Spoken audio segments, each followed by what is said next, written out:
I would like to read this book to little Miss Aaliyah. It is called Ada Twist, Scientist. Ada Marie, Ada Marie, said not a word till the day she turned 3. She bounced in her crib and looked all around, observing the world but not making a sound. She learned how to climb and made her big break, with a trail of chaos left in her wake. She ran through the day, chasing each sound and sight, and didn't slow down till she conked out at night. Her parents were frazzled, but tried not to freak as Ada grew bigger and still did not speak. Clearly, young Ada, with lots in her head, would have something to say when it ought to be said. That's just what happened when Ada turned 3. She tore through the house on a fact-finding spree and climbed up the clock just as high as she could. Her parents yelled, "Stop!" just as all parents would. Ada's twin chin quivered, but she did not cry. She took a deep breath and she simply asked, "Why?" Why does it tick and why does it talk? Why don't we call it a granddaughter clock? Why are there pointy things stuck to a rose? Why are there hairs up inside of your nose? She started with why and then what, how, and when. By bedtime, she came back to why once again. She drifted to sleep as her dazed parents smiled at the curious thoughts of their curious child who wanted to know what the world was about. They kissed her and whispered, "You'll figure it out." Her parents kept up with their high-flying kid, whose questions and chaos both grew as she did.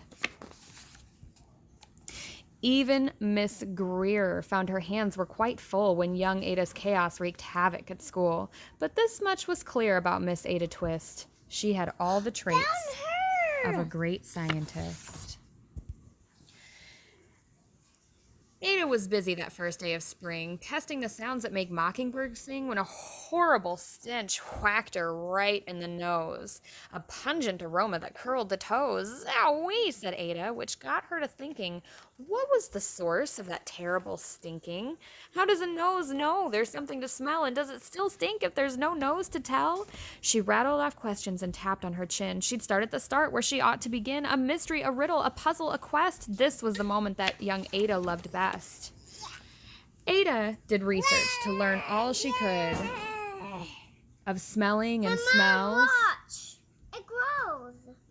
Thank you, Kaya. Of smelling and smells, both stinky and good. One hypothesis Ada thought could be true: the terrible stink came from Dad's cabbage stew. She tested and tested, but soon Ada knew it was time to come up with hypothesis 2. Then zowie! The stink struck again, just like that. Hypothesis 2, it's caused by the cat. The cat couldn't make such a stink on its own. It needed perfume and some fancy cologne. So young Ada tested, and the test was a flop. She started again, but her parents yelled, "Stop! Ada Marie, Ada Marie, to the thinking chair now by the time we count 3. Enough," said her mother. "That's it," said her dad. Her parents were frustrated, frazzled, and mad. "Why?" Ada questioned. Her mother said no. "What?" Ada queried, and her father said, "Go. You've ruined our supper. You made the cat stink. Enough with your questions. Now sit there and think." She looked at her parents, and her heart turned to goo. Poor Ada Twist. She didn't know what to do.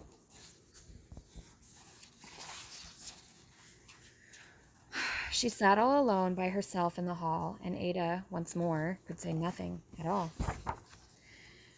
And so Ada sat, and she sat, and she sat, and she thought about science and Stu and the cat and how her experiments made such a big mess. Does it have to be so?